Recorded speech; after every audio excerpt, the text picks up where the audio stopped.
direct drive. And one of the problems, of course, the drivers have is that if they stall their machine for some reason or other, they've got to get out and bump start it. And this, I'm sure, doesn't help the fragility of the engine. This is why we've had so many drivers have had to retire with defective engines. We pan back at the spectator level at the end of the dummy grid.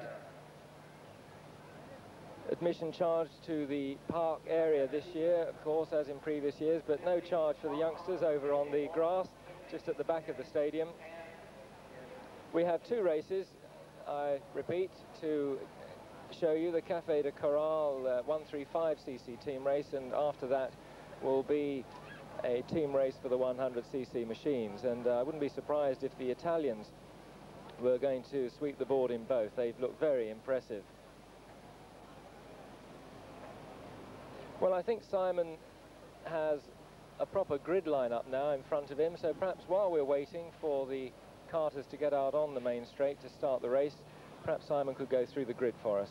Yes, we now have confirmation of the 16 runners for this 20-lap Café de Corral International team race. The way this works is that there are two drivers in each team, and you add together their finishing positions. So if your two people, if a two-kart team finishes first and second, then they've scored 1 + 2 points, they've scored 3 points, and the team with the lowest number of points at the end of the race is the winning team. We have an Italian team, a Dutch team, 3 Japanese teams, 2 Hong Kong teams, and we have a combined New Zealand and British team because engine maladies and mechanical breakages have decimated both the New Zealand and the British contingent, but Raymond Hart from New Zealand and Bernard Dewhurst from Britain have decided that they want to have a run, and they're going to do a joint job for New Zealand and Great Britain. The grid then, on pole position, quite correctly after the tremendous drive he had today in the Hong Kong Grand Prix, Giuseppe Bugatti from Italy with his Hutless Comet. He led the pre-final from start to finish. He led the final from start to finish despite everything that Peter de Bruyn could do. So he's on pole position. Alongside him, one of the representatives of the Japan 1 team is Atsushi Yamanaka in his Birel Comet. In fact, all the cars in this race are using the 135 Comet engine, as indeed all the starters in the Grand Prix, save I think 1, did. On the second row of the grid, we have Peter de Bruyn, the runner-up in the Grand Prix. Peter de Bruyn from Holland, 29-year-old former world champion, the Hong Kong winner in 1981 from Rotterdam. And he's very used to looking at the back of Giuseppe Bugatti's kart, which he's been doing all weekend. But he's sitting right behind it for the grid of this team race, and perhaps he can get a little bit of justice and find it in himself to get in front of Bugatti in this race. Alongside him, a very familiar name indeed from Hong Kong karting, Raymond Chan, 33-year-old property dealer and the 1985 Hong Kong kart champion. We've got the karts out on the first of their warm-ups, and already we've got a problem for Eddie van der Hoek. Eddie van der Hoek representing Holland, the Belgian champion, and he has stalled on his first warm-up lap. He's standing on his kart, waving to his pit crew, asking for them to come and help him. So, as the rest of the field go round, we're obviously going to have several warm-up laps while they try to get Eddie van der Hoek's crew to come to his rescue. The third row, Raymond Hart from New Zealand, representing the combined New Zealand and British team, and Tetsuya Yamamoto in his Yamaha Comet, representing the Japan #2 team. On the fourth row, representing Hong Kong, Sin Man Yi, the 33-year-old owner of a very well-known restaurant chain here in Hong Kong, and alongside him, representing the number 3 Japan team, Masaru Noda in his Kali Comet. Masaru Noda, who comes from Hiroshima. This is his 6th time in Hong Kong. He's been racing karts for 14 years. Then on the 4th row, we've got representing Italy, although he comes from Denmark, Jorn Haas in his Hutless Comet.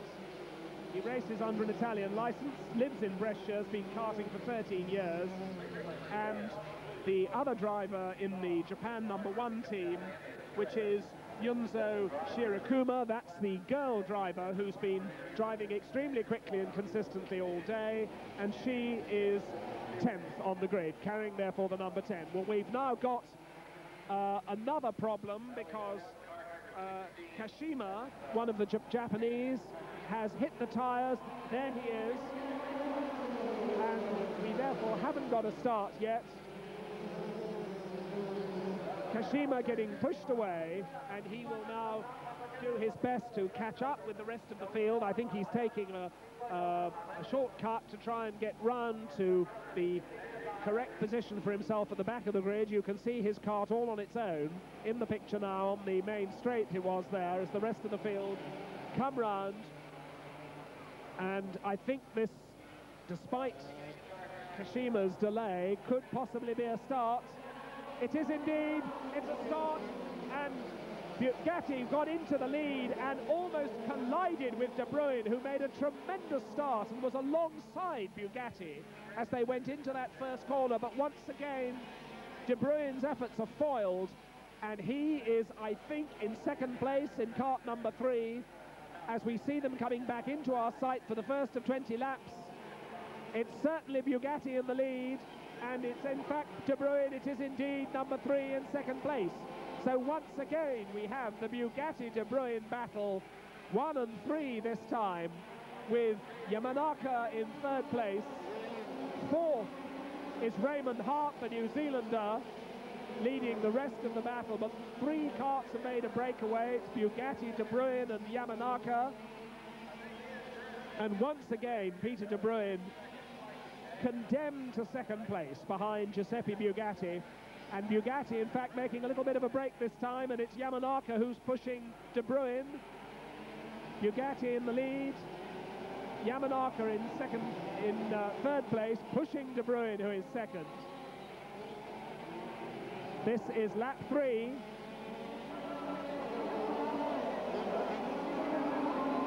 With Yamamoto coming through very well into 4th place from 6th position on the grid. Yamamoto's coming up ahead of Raymond Hart. But as Bugatti leads, De Bruyn and Yamanaka battle over 2nd place, and in 4th place it's Yamamoto.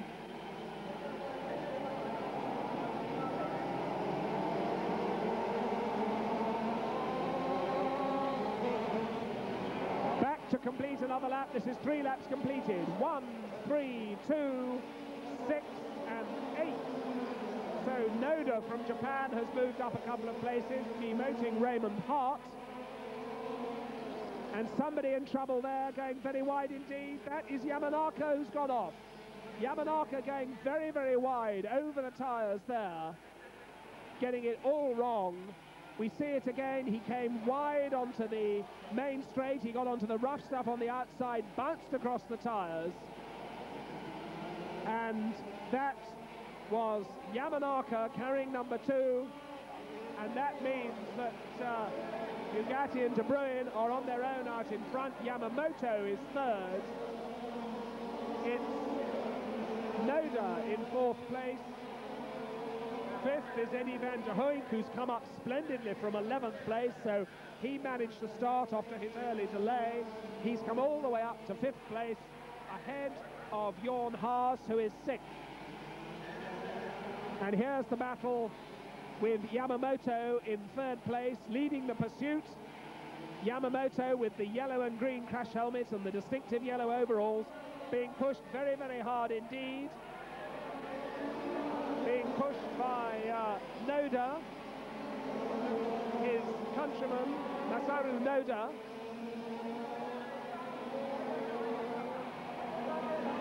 the third cart behind them is Van der Hoek, Eddie Van der Hoek, the Dutchman, the Belgian champion. So while we see Bugatti and De Bruyn out on their own once more, all the excitement, as it's been so often this weekend, is in the battle for third place, with Yamamoto holding off. Now Eddie Van der Hoek, who is up into the next place. Eddie Van der Hoek has passed Noda. So Eddie Van der Hoek is now fourth. Still Yamamoto is third. Yamamoto in his Yamaha with Comet engine. Coming up now to complete their seventh lap as they go through the left-hander on the infield, down to the pit corner. 8 and 9 following is Noda and Jorn Haas.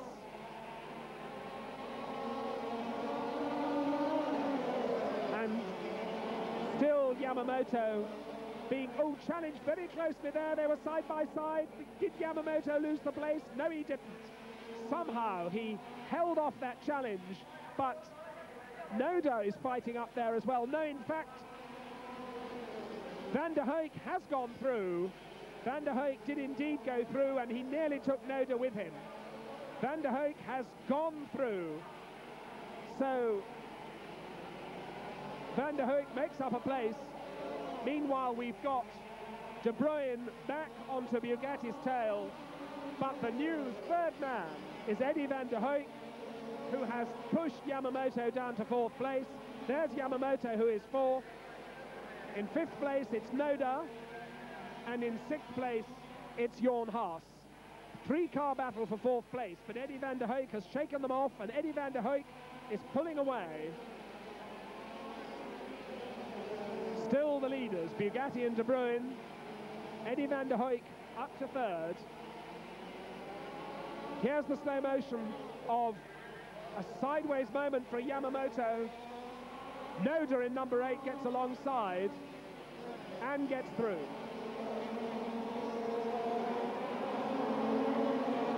So the field all sorting themselves out now, and as we look across to the lap chart, we see we're up to half distance. This is lap 10. And still 1 and 3, and this time they're absolutely nose to tail once more. Once again, Peter De Bruyn right on the tail of Bugatti. And the battle going on behind them.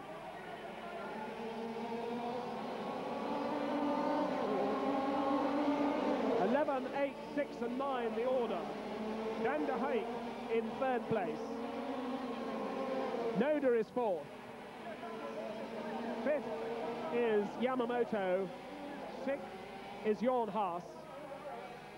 But meanwhile, there's a tremendous battle going on for the lead, because De Bruyn is up to Bugatti once more. There they are. And it's just like the final of the Grand Prix once more. Bugatti looks over his shoulder, and De Bruyn is determined to have revenge for his defeat in the pre-final and in the final of the Hong Kong Grand Prix. So although this inter-team race carries nothing like the prestige, it means an awful lot to the Dutchman, and he is determined to find a way past Bugatti. Back marker keeping out of the way there, that was Bernard Dewhurst from the combined New Zealand and British team. They're in the pit straight for the 12th time, the leaders.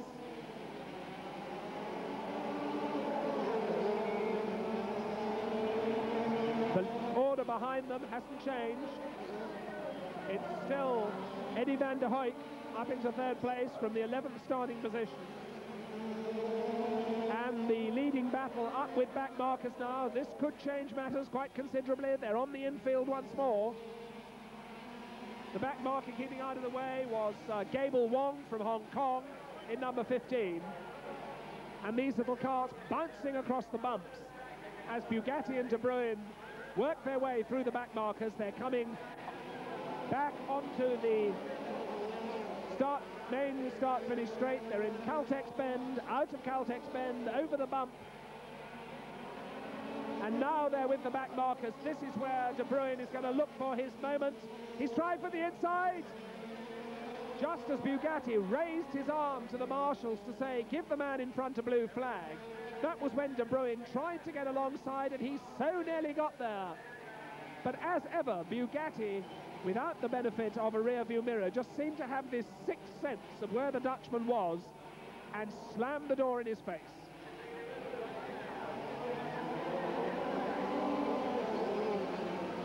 This time they're lapping Sin-Man-Yi, which they've done, and now De Bruyne looks one side, looks the other, has to tuck in behind as they go through the Marlborough Bend, out of the Marlborough Bend, over the change of surface into the S's.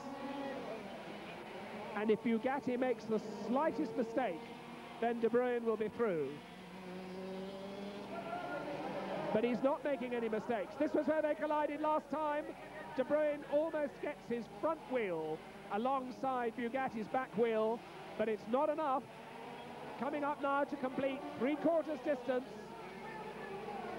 Into the Caltex bend they go once more. Over the bump. Through the left-hand flick that leads them down to the right-hander of Marlborough Bend. And this time into the S's and out of the S's. There's barely a cart's length between them. The first infield hairpin. The second infield hairpin. The left-hander before the pits hairpin. Along the pit straight, just clipping those tyre barriers. Now as they come down the start-finish straight, De Bruyne has a little look at the inside, but there's nowhere to go. And he has to continue to eat the exhaust dust of Bugatti's Comet motor. Already they're back to the S's.